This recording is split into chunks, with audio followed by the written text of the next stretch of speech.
You know, Clinton, we're going to be discussing how to dual sport ride and how to improve our dual sport skills. And I was just looking around this bowl going, I bet we're going to tackle those hills at some point, correct? Absolutely. Yeah, so let's talk about how to get up a hill, because you're not doing the same thing as you would when you're riding on the pavement on the flat. It does take some different technique.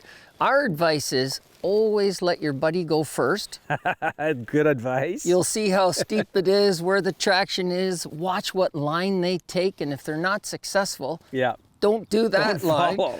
But if you have no friends and you're the only one there, if you don't know what's on the other top, don't go flying up there like a hero and jump in the air. It could be a cliff on the other side. Sure.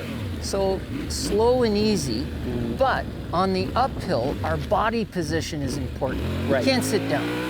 We want to be standing so we can use our peg steering that we've talked about in the past. Yeah. Your eyes should be up, not right in front of your fender, Dave. You got to be picking your line, because hills are going to have some erosion possibly. Right.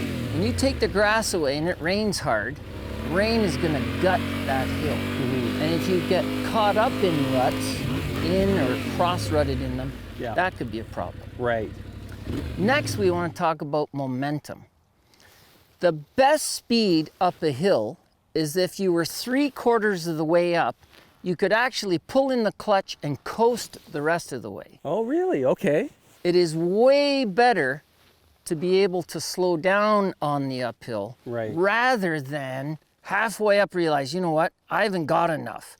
Because now when the front tire's elevated higher than the rear and you pour the throttle to it, it's more susceptible to wheel spin. Right. Especially if you have a stock 80/20 tire on it. Right.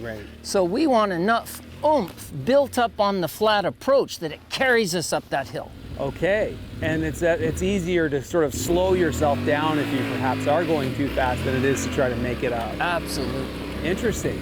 Okay, and then you said body position, we're standing up. Are we kind of leaning forward now? Absolutely. Imagine you're walking upstairs or a steep hill. You lean forward. It's exactly the same. Okay, and anything else in terms of, I guess we're still covering the clutch and, right? Yes, pretty well anything we talk about adventure bikes, unless you're on a long road in the Yukon for 8 hours, we have 2 fingers on our clutch. Because as we're going up a hill, if it breaks loose, I've shut my traction control off if your bike has it.